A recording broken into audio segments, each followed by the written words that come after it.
Hello and welcome to Aishwarya classes. यहाँ पे हम लीनियर अलजेब्रा में थोड़ा आगे बढ़ रहे हैं, जिसके अंदर हम ये देखेंगे कि जो हमने पिछली क्लास में लीनियर कॉम्बिनेशन के बारे में पढ़ाई करी थी, आफ्टर ऑल वो कितने टाइप की होती है।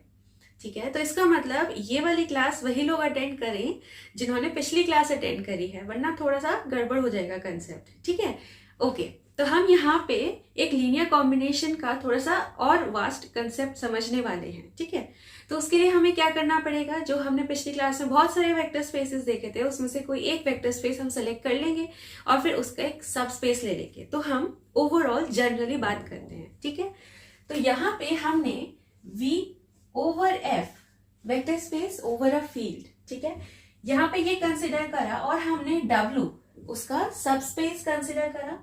तो ये हमारे पास W सब स्पेस है ऑफ V, और V हमारे पास इनफाइनाइट डायमेंशनल वेक्टर स्पेस है। ठीक है, अब हमने यहां पे इसको इनफाइनाइट डायमेंशन लिया है। यहां पे जो W सब स्पेस है उसके बारे में हम बात करते हैं।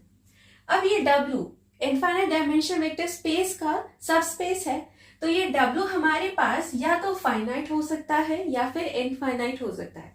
हमें ये पता है कि कोई भी वेक्टर स्पेस होता है उसके पास दो सब स्पेसेस होते हैं। पहला सब स्पेस उसके पास होता है 0 और दूसरा सब स्पेस उसके पास होता है द वेक्टर इटसेल्फ, राइट। तो यहां पे अगर हमारे पास एक सब स्पेस 0 आ गया तो यानी कि वो फाइनाइट होगा,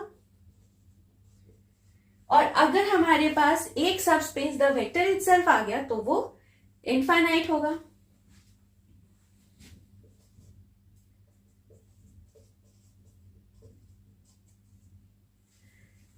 ठीक है,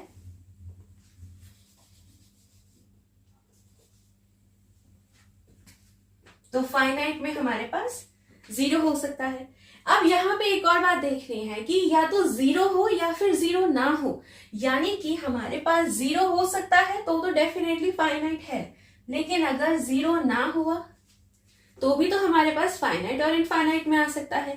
तो यानी कि अगर W 0 सबस्पेस ना हुआ तो हमारे पास वो वेक्टर इटसेल्फ हो सकता है या फिर कोई और सबस्पेस हो सकता है। तो यानी कि हम यहाँ पे मान के चलते हैं एक इनफाइनाइट एक फाइनाइट, जिसमें हमारे पास द वेक्टर इटसेल्फ भी हो सकता है या फिर कोई और भी हो सकते हैं। ठीक है, और यहां पे जो अदर वाले केस है उसके अंदर हमने फाइनाइट अलग कर लिए। तो बेसिकली 0 हो या ना हो तो उसके अंदर हमारे पास इस तरह से सबस्पेसेस डिवाइड होते हैं। अब यहाँ पे ध्यान से देखना, जो हमारे पास फाइनाइट वाला केस है उसके अंदर सबसेट हम अगर ले लें तो यानी कि हम इस सबस्पेस का एक सबसेट S सपोज मान के चल रहे हैं, राइट। तो यहां पे इसका सबसेट अगर आ गया S, ठीक है, तो वो हमारे पास 0 ही रहेगा या फिर हम उसको 5 लिख सकते हैं। यहां पे हमें ध्यान देना है कि हम जो भी सबसेट कंसिडर करेंगे वो बेसिकली नॉन एम्प्टी रहे, जिसके बारे में हमने पिछली क्लास में ही डिस्कस कर लिया था। अब यहाँ पे देखो, यहाँ पे कोई भी आप सबसेट लेते हो तो फाइनाइट के फाइनाइट ही सबसेट हो सकते हैं, इनफाइनाइट तो नहीं हो सकते। तो इसका मतलब यहाँ पे इसका सबसेट भी आपके पास फाइनाइट ही आएगा, राइट। अब अगर आप इनफाइनाइट का देखो तो इनफाइनाइट में इनफाइनाइट या अदर्स भी हो सकते हैं, ठीक है, वो डिपेंड करता है वेक्टर स्पेस कौन सा ले रहे हैं। तो यहाँ पे दो सबसेट आ सकते हैं, एक तो फाइनाइट सबसेट और एक इनफाइनाइट सबसेट। ठीक है, हमें यहाँ पे फोकस करना है फाइनाइट सबसेट पे। तो अब यहाँ पे क्योंकि हम फाइनाइट सबसेट कंसिडर कर रहे हैं तो देखो उसके लिए हमारे पास यहाँ पे क्या मोटिव है। ठीक है, हमने यहाँ पे ले लिया S which is the finite subset of W, जो कि हमारे पास फर्दर क्या है, W हमारे पास vector space over a field का सब स्पेस है, राइट। तो यहाँ पे जो हमने एस फाइनाइट सबसेट कंसिडर करा है उसके अंदर कुछ वेक्टर्स होंगे, फाइनाइट वेक्टर्स। हम मान लेते हैं उसके अंदर जो वेक्टर्स हैं वो ये सब हैं, राइट। और यहाँ पे कुछ स्केलर्स ले लेते हैं जो कि फील्ड में से कंसिडर किए जा रहे हैं, ठीक है। तो जैसे आपने पिछली क्लास में देखा था कि हम लीनियर कॉम्बिनेशन के बारे में बात कर रहे थे, तो जो लीनियर कॉम्बिनेशन हमारे पास आया था वो किस तरह से आया था कि हमारे पास v equal to a1u1 plus a2u2 till an इस तरह से आ रहा था। यहां पे हमारे पास S सबसेट है W का, ठीक है, और W सबस्पेस है VF का। तो यहाँ पे हम जो सबसेट कंसिडर कर रहे हैं वो इस तरीके के कंसिडर कर रहे हैं कि हम ये देख पाए कि क्या ये जो सबसेट S है वो जनरेट कर पा रहा है W को या नहीं। तो यानी कि हम W में से कोई एक एलिमेंट ले लेते हैं स्मॉल w जो कि W को बिलोंग कर रहा है, और यहाँ पे ये लीनियर कॉम्बिनेशन इस केस में W के लिए ये हो जाएगा, यानी कि W equal to a1u1 plus a2u2 till an अब यहाँ पे इस लीनियर कॉम्बिनेशन को हमें बहुत ध्यान से देखना है। क्या मतलब हुआ इसका कि हमारे पास जो ये स्केलर्स है ना वो बहुत इंपॉर्टेंट रोल प्ले करते हैं। कैसे कि अगर ये या तो सारे के सारे स्केलर्स जीरो हो जाएं, या फिर ये सारे ही नॉन जीरो रहे, या फिर इनमें से कुछ जीरो और कुछ नॉन जीरो रहे। तो यानी कि हमें यहाँ पे क्या फोकस करना है, स्केलर्स को। कहां पे, इस लीनियर कॉम्बिनेशन में। अगर हमारे पास all the scalars are zero, जो कि कॉफिशिएंट है वेक्टर्स ऑफ एस के अंदर, ठीक है, तो जितने भी स्केलर्स हैं अगर वो सारे जीरो हो जाएं तो वो एक कंसेप्ट हो जाता है, मतलब एक डिफरेंट लीनियर कॉम्बिनेशन हो जाता है। सिमिलरली अगर हमने यहीं पे ही ऐसे मान लिया कि not all scalars are zero, मतलब सारे स्केलर्स जीरो नहीं है, हो सकता है सारे ही नॉन जीरो हो सकता है इनमें से कुछ नॉन जीरो हो और कुछ जीरो हो, तो उन केस में हमारे पास लीनियर कॉम्बिनेशन को दूसरा टाइप दिया जाएगा। तो अब हमें यहाँ पे ये ध्यान रखना है कि इन दोनों लीनियर कॉम्बिनेशंस को हम आखिर बोलते क्या हैं।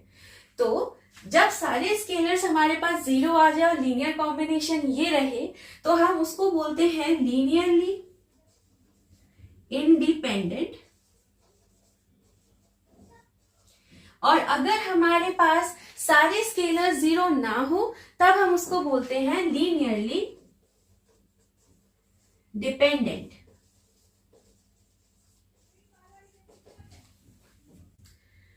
तो यानी कि जो हमारे पास लीनियर कॉम्बिनेशन है उस केस के अंदर हमारे पास क्या कंसेप्ट निकल के आया कि कोई भी वेक्टर स्पेस है ओवर अ फील्ड एफ, उसका कोई भी एक सबस्पेस है, ठीक है, और हमने उसका एक सबसेट ले लिया जो कि W को जनरेट कर पाए या नहीं कर पाए वो ही हमें यहाँ पे देखना है। इसीलिए हम यहाँ पे S के वेक्टर्स का लीनियर कॉम्बिनेशन देखते हैं for each vector in W, जो कि सबस्पेस आ गया W हमारा VF का। तो यानी कि जो भी लीनियर कॉम्बिनेशन हमारे पास यहाँ पे निकल के आता है वो या तो लीनियरली इंडिपेंडेंट होगा या लीनियरली डिपेंडेंट होगा। तो हमें यहाँ पे एक और बात पता लगेगी, वो ये कि अगर हमारे पास S जनरेट कर रहा है W को, तो ये देखना है कि क्या S जनरेट जो कर रहा है W को वो सिर्फ वही एक है या फिर उसके भी सबसेट है। यानी कि या तो S का कोई एक सबसेट आ जाए हमारे पास जो कि W को जनरेट कर रहा है, या फिर कोई एक भी ऐसा सबसेट ना हो और ये सबसे स्मॉलेस्ट सबसेट हो जो कि W को जनरेट कर रहा है। वहां पे भी हमारे पास लीनियरली इंडिपेंडेंट और डिपेंडेंट का कंसेप्ट निकल के आता है। इसलिए हम यहाँ पे लीनियर कॉम्बिनेशन को जो हमने पिछली क्लास में पढ़ा था उसको दो टाइप्स में डिवाइड करते हैं। पहला आता है लीनियरली डिपेंडेंट। तो लीनियरली डिपेंडेंट के अंदर हमारे पास ये कंसेप्ट निकल के आया था अभी कि जो लीनियर कॉम्बिनेशन हम यहां पे रखते हैं उसके अंदर जितने भी स्केलर्स हैं वो सारे नॉन जीरो हो या फिर कुछ नॉन जीरो हो, मतलब not all scalars are zero, right. तो यहां पे हमें बस इनके स्केलर्स को फोकस करना है। अब याद करो जो पिछले वाली क्लास हमने अटेंड करी थी उसके अंदर हमने एक जीरो वेक्टर को डिस्कस किया था। उस जीरो वेक्टर के अंदर हमने उसका लीनियर कॉम्बिनेशन भी देखा था। तो जब हम इसका लीनियर कॉम्बिनेशन देखते हो तो हमारे पास a1 u1 plus till an un तक आ जाएगा। अब यहाँ पे आपको ये देखना है कि ये जीरो वेक्टर, हम w के जीरो वेक्टर की बात कर रहे हैं और ये लीनियर कॉम्बिनेशन है of the vectors in S, right. यहीं पे ही हमें ये फोकस करना होता है कि जितने भी स्केलर्स हैं वो क्या सारे नॉन जीरो हैं, यानी कि ये जीरो वेक्टर ट्रिवियली लिखा जा रहा है या नॉन ट्रिवियल रिप्रेजेंटेशन में लिखा जा रहा है। तो हमें ध्यान देना है अगर ये सारे स्केलर्स नॉन जीरो है मतलब इस कैटेगरी में आते हैं तो हमें ये ध्यान रखना है कि जीरो वेक्टर ट्रिवियली नहीं लिखा जा रहा है, यानी कि ये तब हो जाएगा नॉन ट्रिवियल रिप्रेजेंटेशन।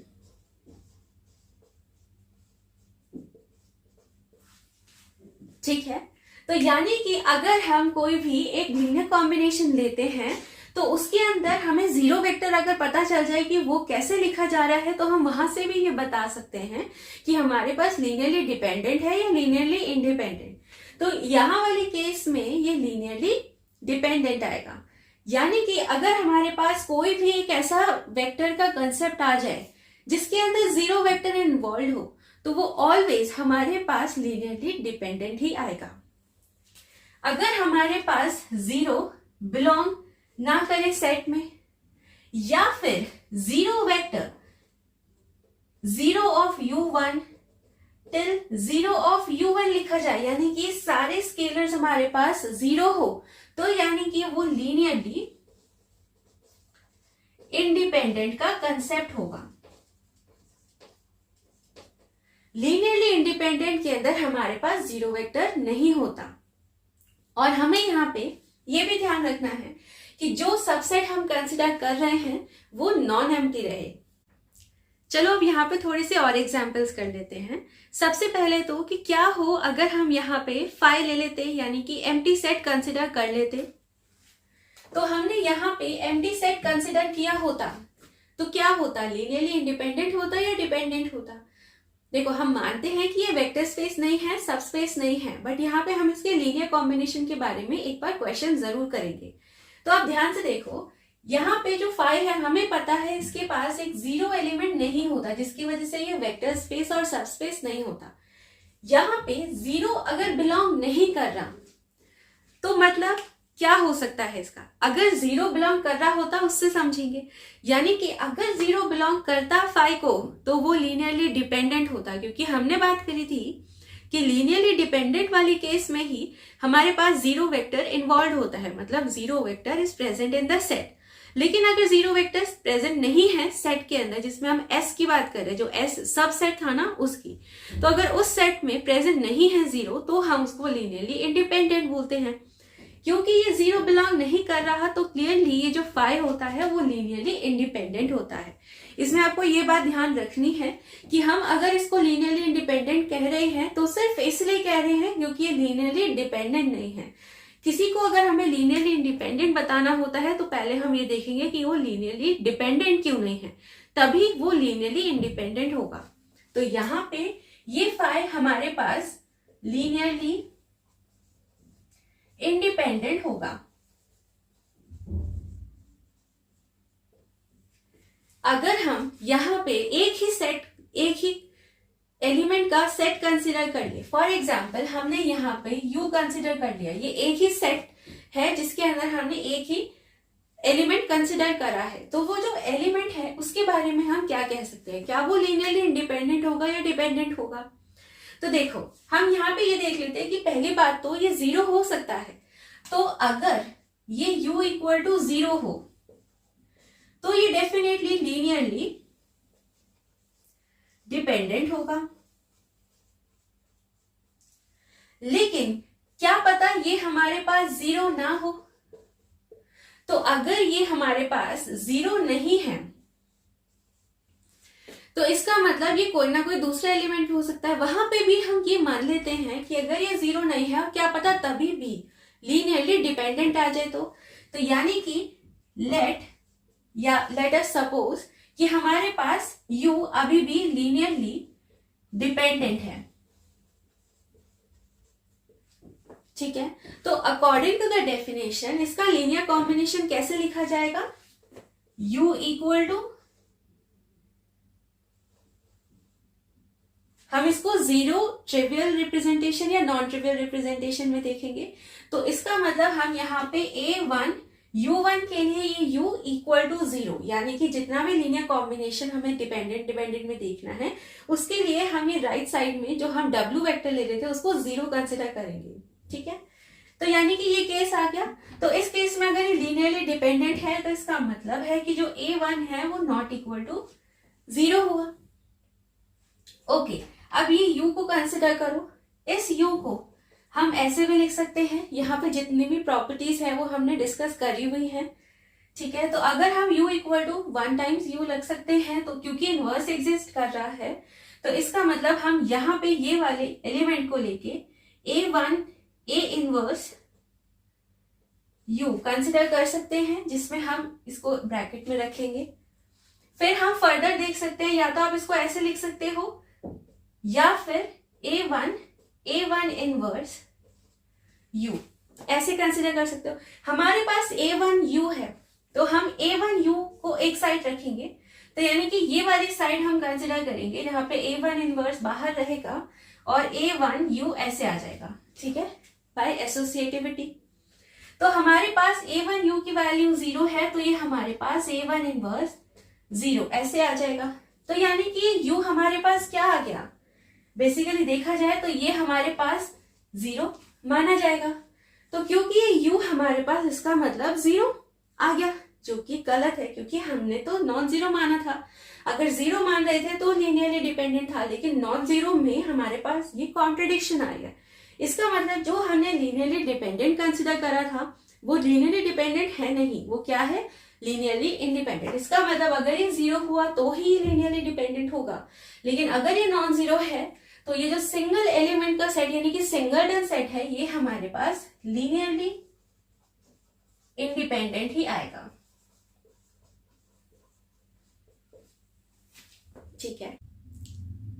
चलो अब हम एक और एग्जांपल डिस्कस कर लेते हैं। तो देखो इस एग्जांपल के अंदर हमने जो वेक्टर स्पेस कंसिडर करा है वो है R4 ओवर R, ठीक है, और इसका सबसेट हमने कंसिडर करा है विच इज S, ठीक है। तो अब यहाँ पे हमें ये देखना है कि क्या ये linearly independent set of vectors है या फिर लीनियरली इंडिपेंडेंट। उसके लिए हमें लीनियर कॉम्बिनेशन में लिखना होगा, जिसमें हम इस वेक्टर स्पेस का जो एलिमेंट कंसिडर करते हैं वो जीरो वेक्टर कंसिडर करते हैं, यानी कि zero vector of R4 over R equal to a1 u1 plus a2 u2 plus a3 u3 plus a4 u4, ठीक है। यहाँ पे जीरो वेक्टर इसमें क्या होगा? 0 0 0 0, तो यानी कि 0 0 0 0 which is equal to a1 u1 plus a2 u2 which is this plus a3 1 minus 3 2 minus 4 plus a4 -1 0 1 0, ठीक है। अब या तो हम इसे ऐसे भी सॉल्व कर सकते हैं या फिर मैट्रिक्स कंसेप्ट से भी सॉल्व कर सकते हैं, जो हमने पिछली क्लास में डिस्कस करा था। तो यानी कि हमारे पास ये आ जाएगा मैट्रिक्स फॉर्मेट में 1 3 -4 2 2 2 -4 0 1 -3 2 -4 -1 0 1 0 एंड 0 0 0 0। अब हम इसको सॉल्व करेंगे जैसे हम पहले सॉल्व कर रहे थे। तो जब आप इसको सॉल्व करोगे तो आपके पास इस तरीके का मैट्रिक्स आ जाएगा। तो अब यहां तक सॉल्व करने के बाद हम इसे वापस देखते हैं कि आखिर हमारे पास जो इक्वेशंस आई है वो कैसी आई हैं। तो देखो यहाँ पे आ जाएगा A1 plus 0A2 minus 2A3 plus half A4 equal to 0। Next हमारे पास है A2 plus 3/2A3 minus 3/4A4 equal to 0 and then A4 equal to 0। ठीक है, यहाँ पे एक कोफिशिएंट तो एक स्केलर तो हमारे पास 0 आ गया है। हमें ये देखना है कि क्या बाकी सारे भी 0 हैं। तो देखो ध्यान से, जब आप इनको सॉल्व करोगे ना तो ये सारे सॉल्व नहीं हो पाएंगे। तो यानी कि हमें कोई ना कोई एक कोफिशिएंट को यानी कि एक स्केलर को यहाँ पे कोई नंबर देना पड़ेगा। तो अगर आप यहाँ पे A4 0 रखते हैं तो देखो ये आपके पास क्या आ जाएगा, ये इक्वेशन आपके पास हो जाएगी A1 minus 2A3 equal to 0 और दूसरी इक्वेशन हमारे पास हो जाएगी A2 plus 3/2A3 equal to 0। यहाँ पे अब A3 को क्योंकि कंबाइंड है, ठीक है, कॉमन है, तो इसका मतलब आप A3 को कोई और वैल्यू दे दो। सपोज हम A3 को भी 0 दे देते हैं। तो अगर हम A3 को 0 दे देते हैं वैल्यू तो हमारे पास A1 0 और A2 0 आ जाता है। लेकिन अगर हमने A3 को 0 वैल्यू नहीं दी तो हमारे पास ना ही A1 0 आएगा ना ही A2 0 आएगा। तो इसका मतलब क्या हुआ, इसका मतलब ये हुआ कि ये जो भी दो इक्वेशंस हैं वो डिपेंड कर रही हैं A3 पे। यानी कि A3 0 हुआ तो इंडिपेंडेंट हो जाएगा और अगर नॉन 0 हुआ तो डिपेंडेंट हो जाएगा। तो इसका मतलब क्या हुआ, इसका मतलब ये कहीं ना कहीं डिपेंड कर रहा है। ये हमारे पास डायरेक्टली तो नहीं आया 0 0 0। तो ये जो केस हमारे पास इंडिपेंडेंट लेके आ रहा था हम इसको कंसिडर नहीं कर सकते क्योंकि हमारे पास आर्बिट्रेरी वैल्यू है A3 की। तो हम इस A3 को कोई भी वैल्यू दे सकते हैं और हमेशा अगर आप A3 को नॉन 0 भी देने की कोशिश करो तो आपके पास दोनों नॉन 0 ही आएंगे। तो इसका मतलब ये हमारे पास डिपेंड कर रहा है एक आर्बिट्रेरी कांस्टेंट पे यानी कि A3 पे। तो यानी कि जो भी लीनियर कॉम्बिनेशन इनका बन रहा है उसके अंदर हमें ये क्लियरली पता लग रहा है कि वो लीनियरली डिपेंडेंट है, यानी कि linearly dependent set of vectors. ठीक है, चलो अब यहाँ पे एक और एग्जाम्पल देख लेते हैं। यहाँ पे हमने वेक्टर स्पेस को कंसिडर करा है मैट्रिसेस जो कि 2x3 का है। ठीक है, यानी कि 2 रोज एंड 3 कॉलम्स, और वो जो फील्ड हमने कंसिडर करी है वो रियल की है। ठीक है, और यहाँ पे हमने सेट ऑफ वेक्टर्स कंसिडर कर लिया जो कि ये 3 मैट्रिसेस है हमारे पास। अब यहाँ पे ये देखना है कि ये जो सेट ऑफ वेक्टर्स है क्या वो लीनियरली डिपेंडेंट है या इंडिपेंडेंट है। उसके लिए हमें इसी का ही एक 0 वेक्टर कंसिडर करना पड़ेगा और उसके इक्वल ये लीनियर कॉम्बिनेशन बनाना होगा। तो देखो हमारे पास 0 0 0 0 0 0 2x3 मैट्रिक्स आ जाएगा इसके लिए। ठीक है, विच इज इक्वल टू, अगर हम इसे U1 मान ले, U2 मान ले और U3 मान ले तो हमारे पास A1 U1 plus A2 U2 plus A3 U3 के इक्वल हो जाएगा। या तो हम इसको इक्वेशन वाइज सॉल्व कर सकते हैं या फिर मैट्रिक्स फॉर्मेट में ही, क्योंकि ये मैट्रिक्स फॉर्मेट में है इसको हम थोड़ा सा और सिंप्लीफाई कर सकते हैं। कैसे सिंप्लीफाई करेंगे, देखो यहाँ पे ऐसे लिखेंगे, पहले रो 1 कॉलम वाइज लिखेंगे 1 -3 2, फिर दूसरी रो -4 0 5। ठीक है, तो ये बेसिकली A1 के लिए आ गया सारा, ऐसे ही A2 के लिए ये सारे आ जाएंगे।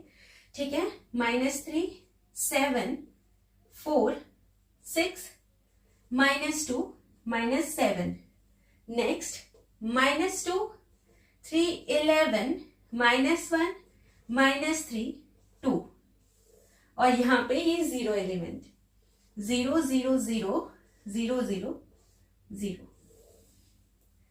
अब आप थोड़ा टाइम लेके इसको सॉल्व करो और देखो ये किसके इक्वल आ पाता है। तो जब आप इस मैट्रिक्स को सॉल्व करेंगे तो आप लोगों के पास ये मैट्रिक्स निकल के आएगा। तो जब आप इस मैट्रिक्स को देखोगे आपके पास सिर्फ 2 ही रोज बची हैं, बाकी सब 0 में कन्वर्ट हो गई हैं। तो यानी कि आपके पास एक इक्वेशन आ रही है A1 -3A2 -2A3 equal to 0, और दूसरी इक्वेशन है A2 plus 3/2 A3 equal to 0। ठीक है, तो आप यहाँ पे क्लियरली देख सकते हो कि ये दो इक्वेशंस भी A3 पे डिपेंड कर रही है। तो क्योंकि ये भी डिपेंड कर रही है और अगर हम A3 को कोई भी वैल्यू दें उसी पे ही A2 और A1 डिसाइड होगा, तो इसका मतलब A3 पे ये डिपेंड है, इसका मतलब ये linearly dependent set of vectors है हमारे पास। ठीक है, तो जब हम इनको लीनियर कॉम्बिनेशन में लिखते हो तो हम सबके पास लीनियरली डिपेंडेंट कंसेप्ट आता है। चलो अब आगे डिस्कस कर लेते हैं। यहाँ पे हमारे पास vector space over a field F के अंदर हमने माना कि हमारे पास दो सबसेट हैं सच दैट S2 का भी एक और सबसेट है, राइट, और ये दोनों तो V के सबसेट है ही, हमने अभी बताया। तो हमारे पास लीनियरली इंडिपेंडेंट और डिपेंडेंट का कंसेप्ट इसमें कैसा दिखाई देगा। ठीक है, तो अगर S2 हमारे पास लीनियरली डिपेंडेंट है या लीनियरली इंडिपेंडेंट है तो क्या होगा S1 पे, और अगर S1 हमारे पास लीनियरली डिपेंडेंट है या फिर लीनियरली इंडिपेंडेंट है तो हमारे पास क्या दिखाई देगा। ठीक है, तो अब देखो हमारे पास लीनियरली डिपेंडेंट और इंडिपेंडेंट के जो लीनियर कॉम्बिनेशन थे उसके अंदर नॉन जीरो स्केलर्स यानी कि कोफिशिएंट्स हमारे पास लीनियरली डिपेंडेंट के केस में आ रहे थे। तो अगर हमारे पास कोई भी vector equal to A1 U1 till AN UN अगर हमारे पास है और उसके अंदर जो स्केलर्स हैं वो नॉट ऑल जीरो हैं, तो अगर ये छोटे वाले केस में आ गया यानी कि सबसेट वाले केस में आ गया तो उसका बड़ा भी अगर आप ले लोगे तो उसके अंदर भी ये नॉट ऑल जीरो ही रहेगा।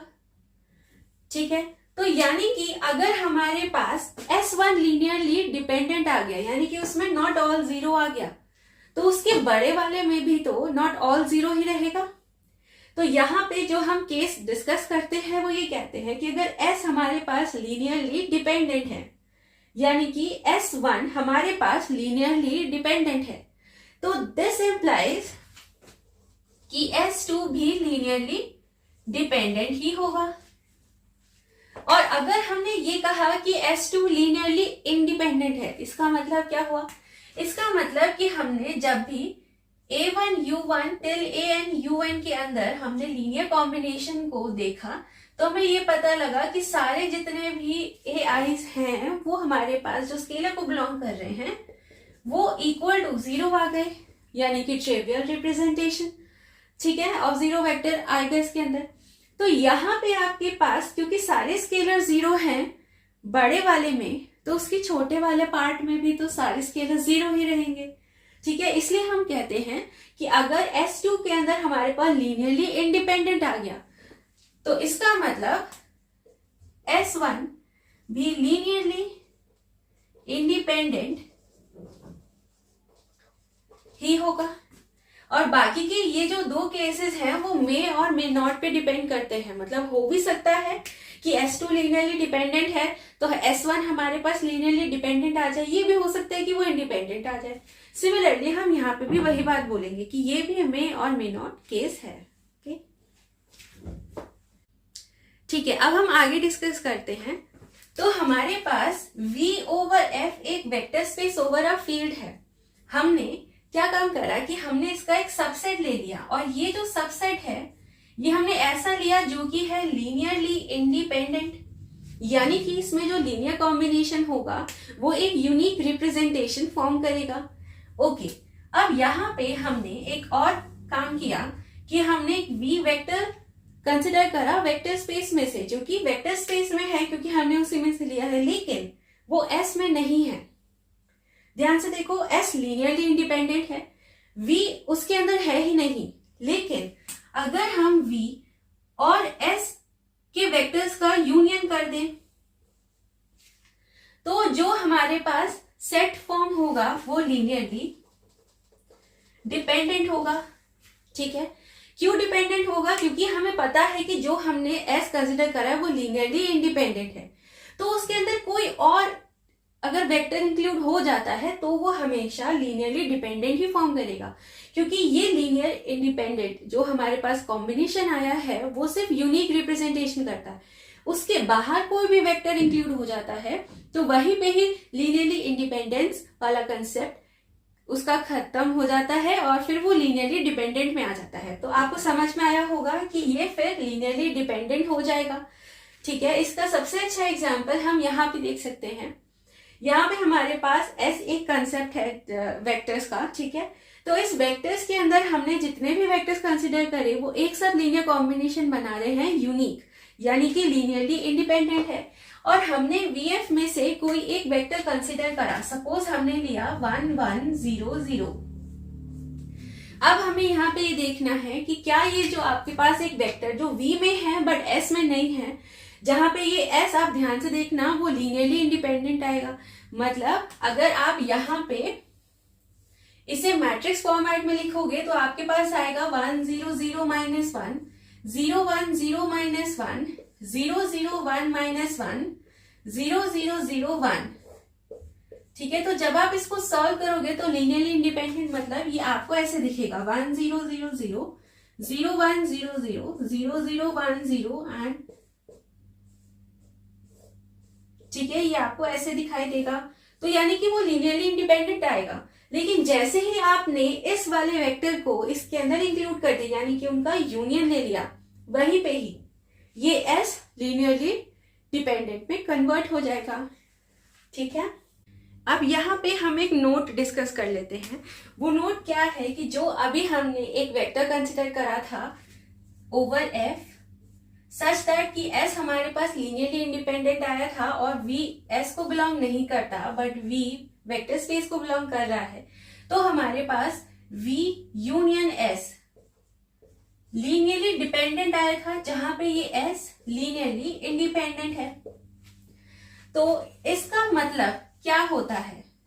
ठीक है, तो अगर आप ध्यान से देखो इसका मतलब ये होता है कि ये v s में तो नहीं है बट ये v स्पैन ऑफ s में है, जो हमने पिछली क्लास में डिस्कस करा था। यानी कि स्पैन ऑफ s मतलब लीनियर कॉम्बिनेशन में इसके आएगा। ठीक है, कैसे? जहां पे स्पैन आ रहा है, स्पैन मतलब कहां तक s के वेक्टर्स एक्सटेंड हो सकते हैं। अगर ज्योमेट्रिकली इसको देखा जाए तो आपके पास सपोज ये एक 3 डायमेंशनल स्पेस है। यहां पे अगर आपके पास कोई एक वेक्टर आ गया, सपोज ये आपने u वेक्टर ले लिया और दूसरा वेक्टर आ गया आपके पास, सपोज आपने ये v वेक्टर कंसिडर कर दिया, तो इसका स्पैन ऑफ 2 वेक्टर्स आपके पास एक प्लेन आएगा। ठीक है, तो आप इसको जितना भी एक्सटेंड कर सकते हो उस हिसाब से आप इसका प्लेन बना सकते हो।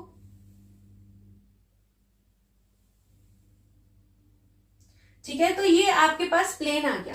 ठीक है, तो सेट ऑफ वेक्टर्स मतलब एक वेक्टर आपके पास यहां है, एक वेक्टर यहां है, तो उसका स्पैन तो ये पूरा है। तो इसका मतलब ये जो v वेक्टर जो कि डिफरेंट है यहां से, तो इसको हम v1 मान लेते हैं। तो ये जो v वेक्टर है ये स्पैन ऑफ s में है। इसका मतलब वो इसके पूरे जो प्लेन जो बन रहा है, फॉर्म हो रहा है उन वेक्टर्स को लेके, उसमें कहा v बैठा है। तो यानी कि v belongs to span of s, यानी कि वो v कहीं ना कहीं उन्हीं के ही एक्सटेंशन में बैठा है। ठीक है, अब हम यहाँ पे एक और एग्जाम्पल कंसिडर कर लेते हैं।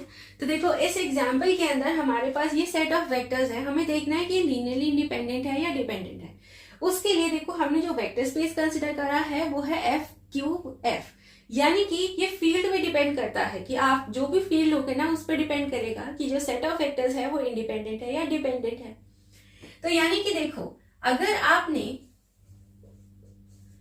एफ ले लिया आर, ठीक है, तो आपके पास क्या आ जाएगा कि रियल के केस में आप जब इसको सॉल्व करोगे तो आपके पास 1 1 0 1 0 1 एंड 0 1 1 लीनियर कॉम्बिनेशन पे निकालने के बाद एक यूनिक रिप्रेजेंटेशन आएगी, यानी कि ये आपको ऐसे मिलेगा आइडेंटिटी फॉर्मेट में। ठीक है, तो उस केस में आपके पास ये लीनियरली इंडिपेंडेंट हो जाएगा। सिमिलरली अब देखो दूसरा केस, क्या कि अगर आपने यहां पे f को z2 मान लिया तो हमारे पास क्या कंसेप्ट आएगा। ठीक है, तो इसी तरह से हम इसको भी सॉल्व करेंगे, लेकिन आप ध्यान से देखो जो z2 में एलिमेंट्स होते हैं वो कौन कौन से होते हैं, 0 और 1, ठीक है। तो इसका मतलब f के अंदर जितने भी एलिमेंट्स हो वो क्या होंगे, सिर्फ 0 और 1 में से ही होंगे, जो कि यहाँ पे तो हमें दिखाई दे रहे हैं। लेकिन जब आप इसको सॉल्व करोगे, इसको इसी फॉर्मेट में लिख के जब आप इसको सॉल्व करोगे तो आपको पता चलेगा कि कहीं ना कहीं आपके पास 1 + 1 आएगा, ठीक है, मैट्रिक्स को सॉल्व करते हुए। तो जैसे ही आपके 1 + 1 आएगा तो वो आपके पास 2 हो जाएगा। लेकिन Z2 के केस में ये आपके पास आता है mod 2। तो जैसे ही आप इसको mod 2 से सॉल्व करोगे तो आपके पास ये इक्वल हो जाएगा 0 के, ठीक है। उस केस में आप जब इसको मैट्रिक्स फॉर्मेट सॉल्व करोगे तो आपके पास ये नहीं आएगा, कोई और मैट्रिक्स आएगा जो कि लीनियरली डिपेंडेंट होगा। ओके, तो अब हम यहाँ पे क्वेश्चन आंसर्स डिस्कस कर लेते हैं। सबसे पहला क्वेश्चन आप लोगों के लिए ये है कि अगर आपके पास एक लीनियरली डिपेंडेंट सेट है, सपोज ये जो S है वो लीनियरली डिपेंडेंट सेट है, इस लीनियरली डिपेंडेंट सेट के अंदर आपको ये देखना है कि क्या लीनियरली डिपेंडेंट सेट के अंदर जितने भी वेक्टर्स होते हैं वो एक दूसरे के लीनियर कॉम्बिनेशन में लिखे जा सकते हैं या नहीं। दोनों में फर्क है। क्या फर्क है? जो हम इसको लीनियरली डिपेंडेंट बोलते हैं वो इसको हम क्या बोल रहे हैं कि ये linear combination of a vector space. Suppose हमने यहाँ पे इसके लीनियर कॉम्बिनेशन में रखा इसे, ठीक है। तो हमारे पास v = a1u1 till an है, राइट। यहां पे हम ये बोल रहे हैं कि जो सेट ऑफ वेक्टर्स हम u1 u2, सपोज सिर्फ 2 ही वेक्टर्स हमने यहाँ पे कंसिडर करे हैं, तो अगर s = इन दोनों में है, या चलो 3 ले लेते हैं, ठीक है। तो अगर हम ये 3 वेक्टर्स का एक सेट ले लेते हैं तो यहाँ पे ये तीनों लीनियरली डिपेंडेंट है या इंडिपेंडेंट है वो इस पे डिपेंड करता है। लेकिन ये आपस में लीनियरली इंडिपेंडेंट है या डिपेंडेंट है वो ये डिपेंड करता है कि आप किसी एक वेक्टर को जो कि S के अंदर है उसको रखो, ठीक है, = a2u2 + a3u3, ऐसे इसको सॉल्व करो। तब आपको पता लगेगा कि आपके पास कोई एक वेक्टर दूसरे के लीनियरली इंडिपेंडेंट या डिपेंडेंट की तरीके से लिखा जा सकता है या नहीं। तो यानी कि आपको क्या करना पड़ेगा, जो क्वेश्चन आप लोगों के लिए है वो ये है कि आपने लेना है S लीनियरली डिपेंडेंट। आपको ये बताना है कि क्या जो भी लीनियरली डिपेंडेंट सेट आप यहाँ पे कंसिडर करोगे उसके कोई हर एक element, each element in S can be written as a linear combination of other vectors, ठीक है, इन S। ये ध्यान देना है कि क्या वो भी लीनियरली डिपेंडेंट में आ सकता है, बस यही है। तो इसके हर एक वेक्टर दूसरे में आते हैं या नहीं, लीनियरली इंडिपेंडेंट या डिपेंडेंट, ठीक है। तो यहाँ पे देखो इसके अंदर हम एक एग्जाम्पल कंसिडर करते हैं। एग्जाम्पल हमने कंसिडर करा 0 1 2 0 एंड 1 0, ठीक है। बहुत इजी एग्जाम्पल है, ठीक है, क्योंकि ये है लीनियरली डिपेंडेंट, ये हम क्लियरली देख सकते हैं। अब हमें ये देखना है कि क्या एक वेक्टर बाकी 2 के लीनियर कॉम्बिनेशन में लिखा जा सकता है या नहीं। तो ध्यान से देखो, अगर हम इसको देखें तो क्या 0 1 a1 2, 0 + a2 1, 0 में लिखा जा सकता है, यानी कि 2 0 1 0 0 1। तो आप ध्यान से देखो, क्या ये लीनियरली इंडिपेंडेंट या डिपेंडेंट, मतलब लीनियर कॉम्बिनेशन में लिखा जा सकता है किसी भी तरीके से। तो आप क्लियरली देख सकते हो नहीं लिखा जा सकता, ठीक है, क्योंकि आपके पास यहाँ पे 0 = 1 आ गया। इस केस में ये इनकंसिस्टेंट है, इट हैज नो सॉल्यूशन। तो इसका मतलब इसके पास कोई सॉल्यूशन नहीं है, इसका मतलब ये लीनियरली इंडिपेंडेंट या डिपेंडेंट में नहीं लिखा जा सकता, यानी कि हेंस ये लीनियर कॉम्बिनेशन में नहीं लिखा जा सकता। तो इसका मतलब अगर हमारे पास कोई भी linearly dependent set of vectors हैं तो जरूरी नहीं है कि उसका हर एक वेक्टर बाकी सबके लीनियर कॉम्बिनेशन में लिखा जा सकता है, जैसे कि ये एग्जाम्पल। अब यहाँ पे एक इंपॉर्टेंट पॉइंट डिस्कस कर लेते हैं। तो ध्यान से देखो, हमारे पास V/F वेक्टर स्पेस है जिसके अंदर से हमने कुछ एलिमेंट्स कंसिडर करे। तो हमने मान लिया कि हमने U और V वेक्टर्स कंसिडर करे सच दैट ये दोनों इक्वल नहीं है, अलग अलग हैं, ठीक है, लेकिन ये दोनों बिलोंग कर रहे हैं वेक्टर स्पेस में से। तो हमारे पास जो कंसेप्ट है वो ये है कि अगर आप यहाँ U और V को कंसिडर करो तो ये लीनियरली डिपेंडेंट अगर आपने लिया तो इसका मतलब कोई एक वेक्टर दूसरे के स्केलर मल्टीपल के इक्वल डेफिनेटली है, यानी कि u equal to lambda v हो सकता है या फिर v equal to lambda u हो सकता है। अगर हम यहाँ पे लैम्डा 1 और लैम्डा 2 करते तो ठीक है डिफरेंट हो सकते हैं, ठीक है, जहां पे lambda 1 equal to 1 upon lambda 2 होगा, ठीक है। अब यहाँ पे एक और बात कंसिडर करो कि क्या ऐसे 3 वेक्टर्स आप बता सकते हैं जो कि हो तो लीनियरली डिपेंडेंट लेकिन वो एक दूसरे के स्केलर मल्टीपल के इक्वल ना हो, ठीक है। तो एक काम करते हैं, इसका एग्जांपल ऐसे डिस्कस कर लेते हैं। तो 1 1 0 0 1 0 एंड 1 0 0, ठीक है। एक बार इसे कंसिडर करो, ठीक है। इसे हम सॉल्व करते हैं। हम देख सकते हैं क्लियरली कोई एक वेक्टर दूसरे के स्केलर मल्टीपल के इक्वल तो नहीं है।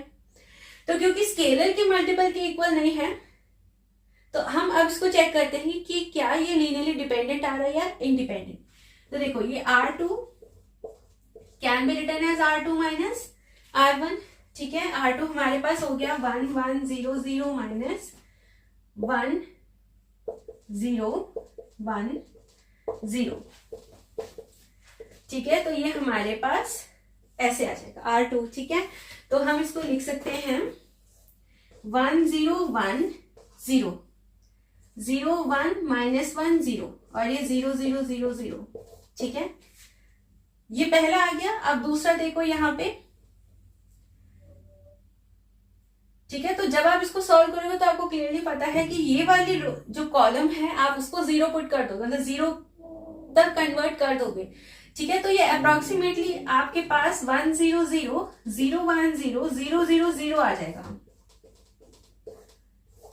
ठीक है। तो आप यहाँ क्लियरली देख सकते हैं कि ये लीनियरली डिपेंडेंट है क्योंकि यहाँ पे एक गायब है स्केलर जो कि है A3, तो उस पर डिपेंडेंट है ये, ठीक है। क्योंकि A3 आर्बिट्रेरी है, हम उसको कोई भी नंबर रख सकते हैं, तो हम ये नहीं बोल सकते कि ये दोनों 0 हैं तो A3 भी 0 है, ठीक है।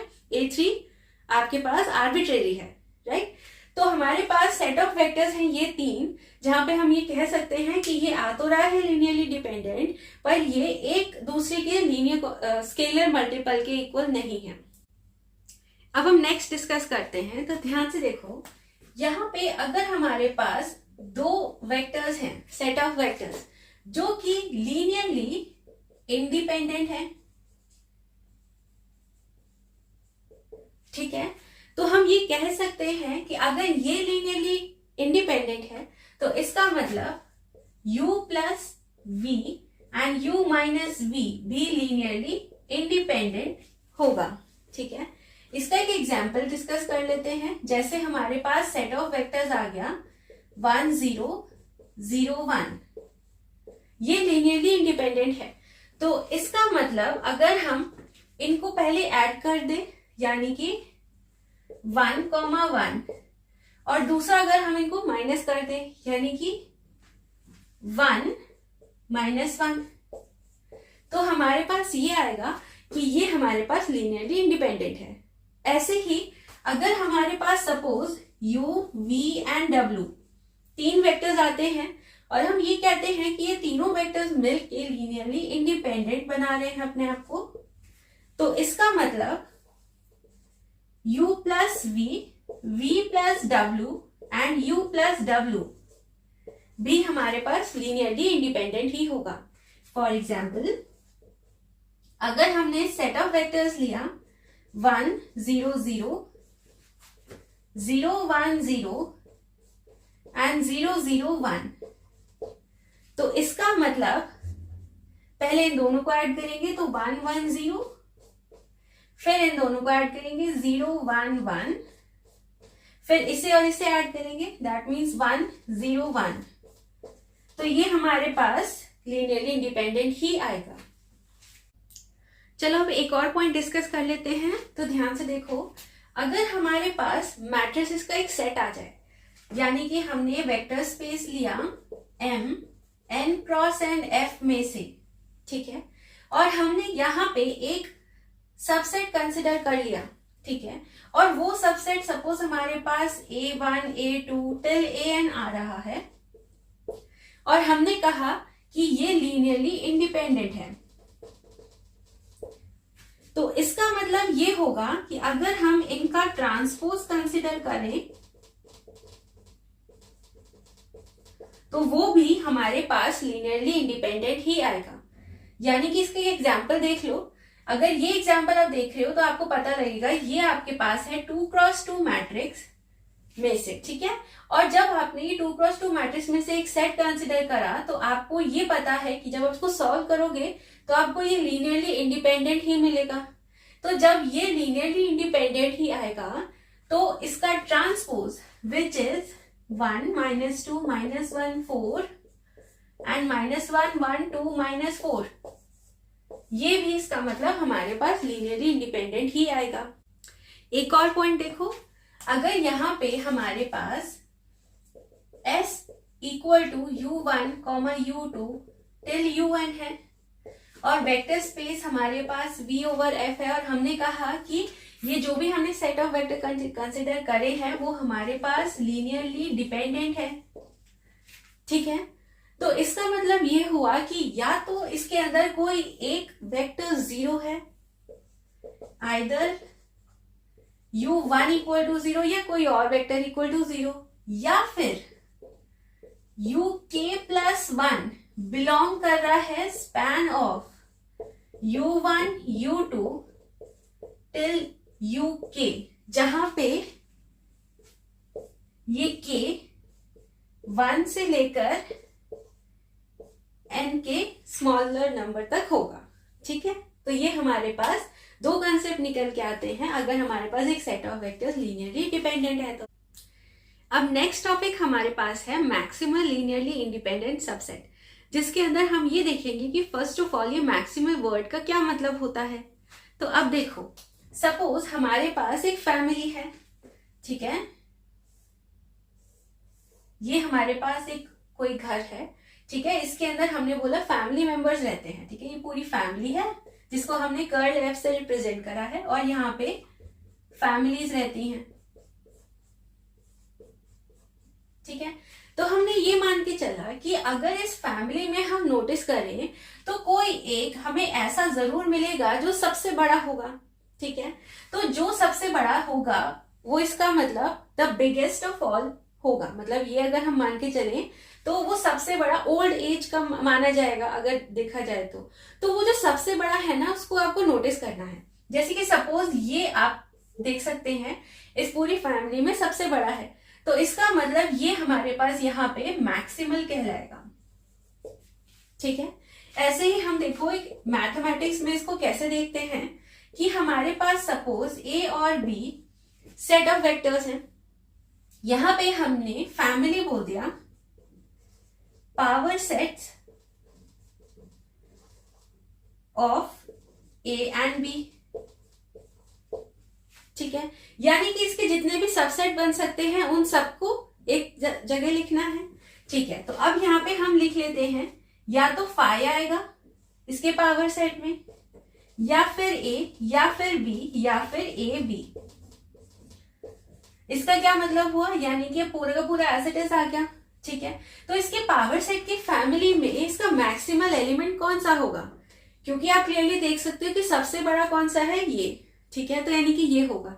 इसका मैथमेटिकली ये कंसेप्ट होता है कि जिसको आप मैक्सिमल बोल रहे हैं उसके पास ये प्रॉपर्टी होती है कि वो अपने अलावा और किसी के अंदर नहीं आ सकता, मतलब अपने अलावा किसी और का सबसेट नहीं हो सकता।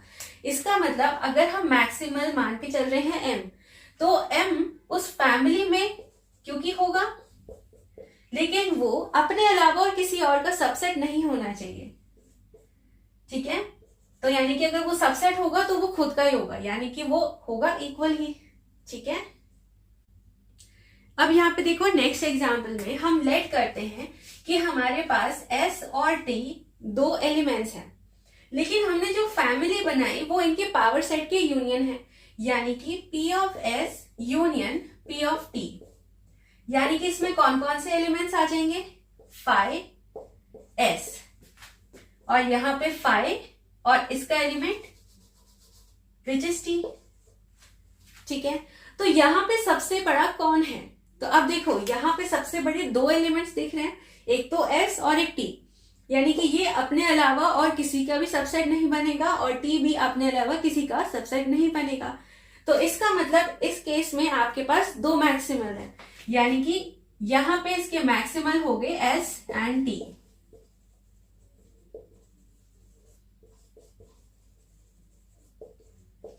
अब सपोज हमारे पास फैमिली आती है इनफाइनाइट एलिमेंट्स की,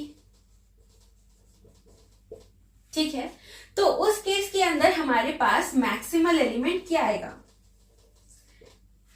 ठीक है, अब ध्यान से देखो, अगर हम इनफाइनाइट एलिमेंट्स के बारे में नोटिस करें तो हमें क्या पता लगेगा? नेवर एंडिंग सेट, ठीक है, यानी कि वो कभी खत्म ही नहीं होगा। इसका मतलब अगर हम उसका लास्ट एलिमेंट भी ले लें तो हमें ये पता है कि उसके आगे भी एक एलिमेंट जरूर प्रेजेंट होगा हर बारी, जो कि उसको कंटेन कर लेगा अपने अंदर। तो इसका मतलब वो जो बाद का एलिमेंट है वो हमें कभी मिलेगा ही नहीं, क्योंकि हमारे पास जो फैमिली बनी है वो इनफाइनाइट एलिमेंट्स की बनी है।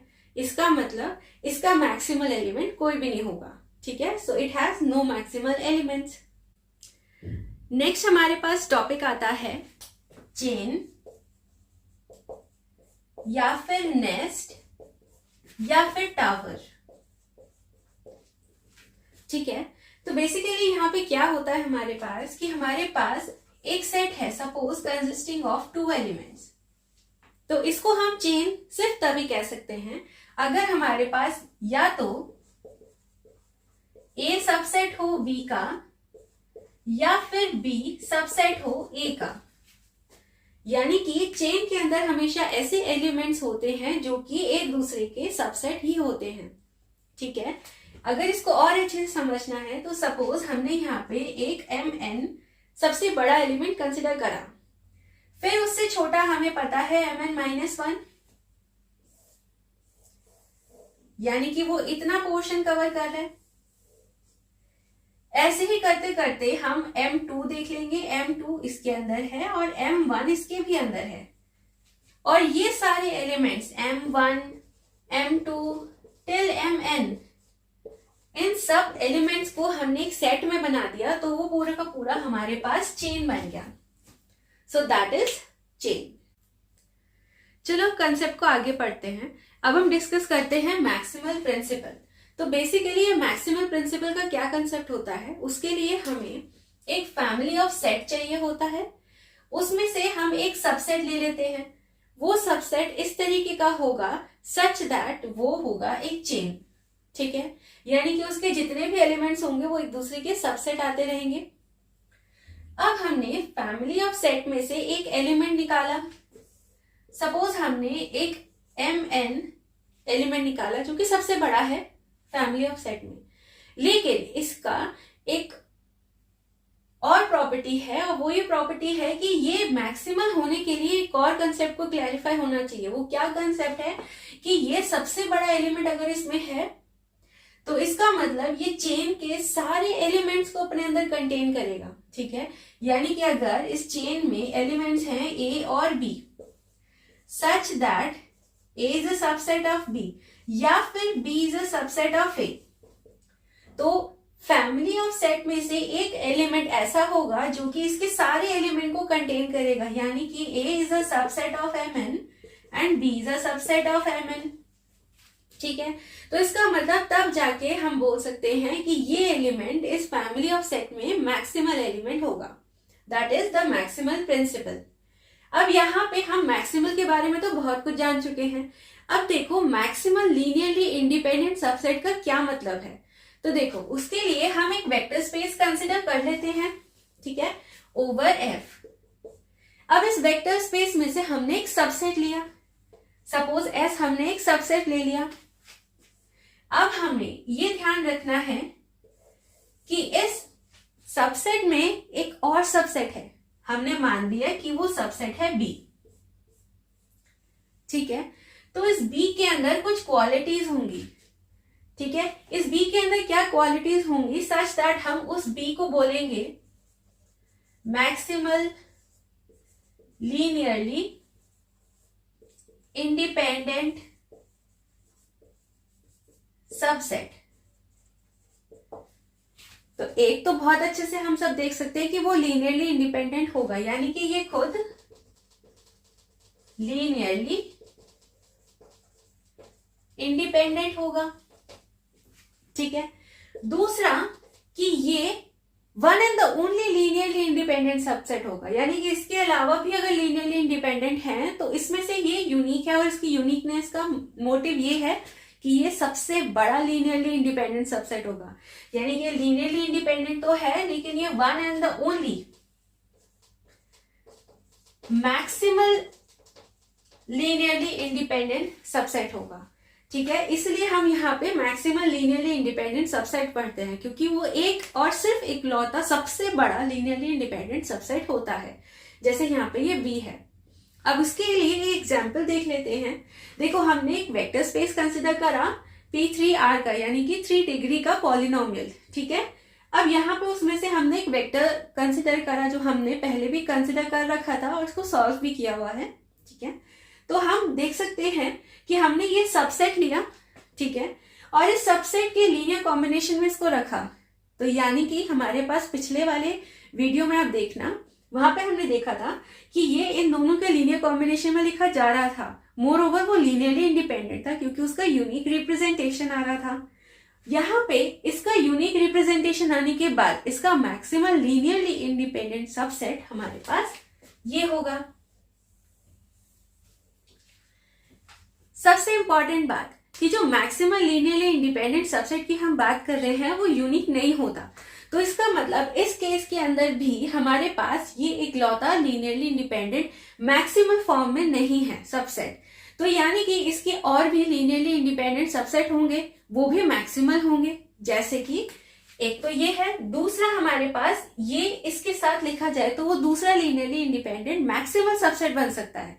यानी कि S2 हमारे पास 2x² minus 2x³ minus 2x² plus 12x minus 6 comma x³ minus 2x² minus 5x minus 3।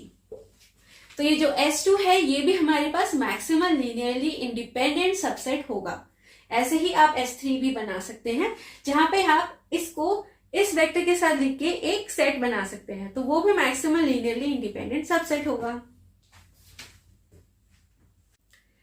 चलो कुछ और पॉइंट्स डिस्कस कर लेते हैं। तो मैं आप लोगों से क्वेश्चन पूछती हूँ, ठीक है। अब देखो, जैसे हमारे पास फैमिली ऑफ सेट था, ठीक है, तो क्या ये हर बार पॉसिबल है कि फैमिली ऑफ सेट के पास हमेशा एक मैक्सिमल एलिमेंट होगा? तो सोचो, क्या फैमिली ऑफ सेट के पास हमेशा एक मैक्सिमल एलिमेंट होगा? हमने इसी क्लास में डिस्कस करा था कि मैक्सिमल हर बार होना जरूरी नहीं है। इसका सबसे बेस्ट एग्जाम्पल कौन सा था कि अगर हमने फैमिली ऑफ सेट इनफाइनाइट ले लिया तो उसके पास कोई मैक्सिमल एलिमेंट नहीं होता, ठीक है।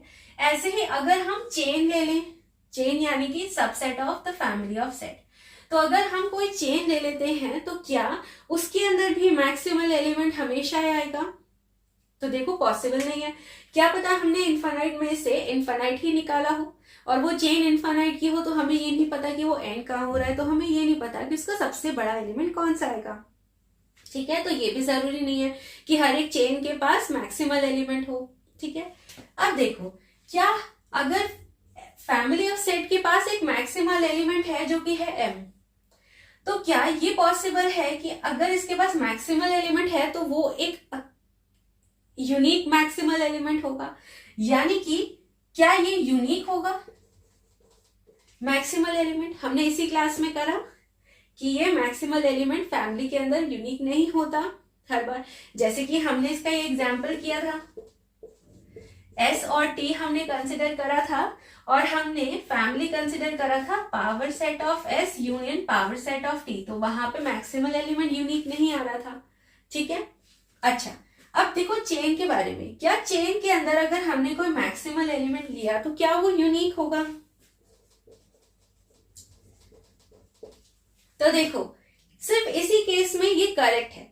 क्यों? क्योंकि अब देखो, कोई भी आप एक एग्जांपल लो, उसकी डेफिनेशन को तो सेटिस्फाई करेगा, और चेन की डेफिनेशन ये कहती है कि अगर हमारे पास A और B कोई भी दो एलिमेंट्स हैं such that A is a subset of B होगा या फिर B is a subset of A होगा, तो हमें पता है कोई एक डेफिनेटली दूसरे का सबसेट होगा।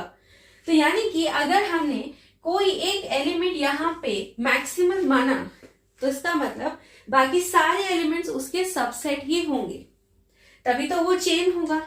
तो इसका मतलब इसका मैक्सिमल एलिमेंट वो यूनिक ही होगा और इसका मैक्सिमल एलिमेंट एक ही होगा। ठीक है, अब नेक्स्ट डिस्कस करते हैं। तो देखो हमारे पास vector space over a field है, ठीक है, हमने उसमें सबसे छोटा एलिमेंट सपोज बी ले लिया, वो इस तरीके का छोटा एलिमेंट है सच दैट वो लीनियरली इंडिपेंडेंट है, मोर ओवर वो मैक्सिमल लीनियरली इंडिपेंडेंट सबसेट है। तो ये जो मैक्सिमल लीनियरली इंडिपेंडेंट सबसेट होता है इसके लिए एक नाम बना है और वो होता है बेसिकली बेसिस।